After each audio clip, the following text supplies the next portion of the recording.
It's always been on my bucket list to go to Africa and go on a safari. Yeah, woohoo! Girls, are you having fun? Yes. No.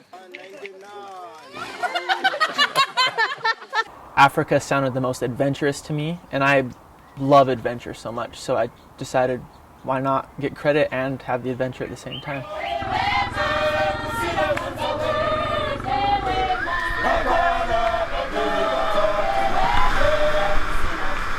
Just the first 2 days alone beat out a lot of other classes and things I'd ever done before. I mean, from the zip lining to the whitewater rafting, and that was only the first 2 days.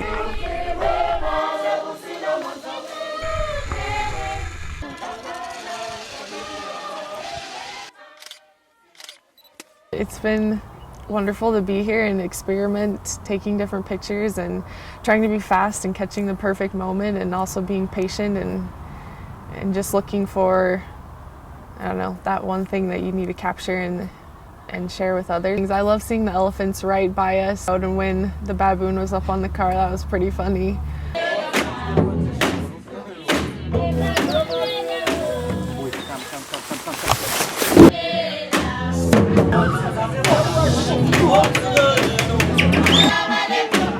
Especially meeting the people, that was probably my favorite. But I've never really looked at ecotourism as it's actually defined, and I'm learning a lot more about it than I thought I would. I thought it would be more like regular tourism, but learning about how different it actually is and what meets the criteria for it and how the people benefit from it as well as the environment is just fascinating. Should we just wait for them to come to us? I think we should, yeah. Let's just hang out. I chose this trip because Africa just seemed so awesome with like the animals, and it seemed like different, and it seemed like it'd be like completely different than what I'm used to. I mean, just the sheer number of things we did to be able to say them alone when we get home. I mean, how many people can say they met a witch doctor, but also being able to put things on your resume, like studied photography in Africa and did all this. That, to me, is the icing on the cake. I really did like the service learning part of the trip. We got to meet orphans, and that was a really special moment for me, just to see these vulnerable children and getting to interact with them and see their giant smiles. You know, when we first went, they were really timid, and after they warmed up to us, just seeing them smile and want to come up and hug us and sit on our laps, it was such a gratifying feeling, probably more so for me than for them.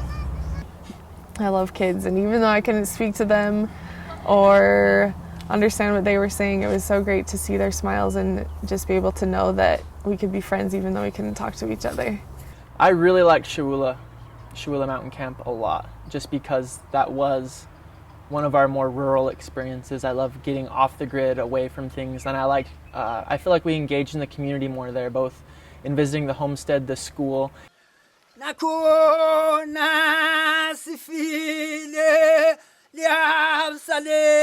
was humbled. I think overall, if I look at the whole situation, I was humbled. I ended up realizing how grateful I am for everything that I have and for the circumstances that I live in, and so it was a very humbling experience. When I sit back and think about all the things that we've done, I'm just amazed because of all the opportunities that we've had here and all the things we've seen and people we've met, seeing the animals that we've seen and everything.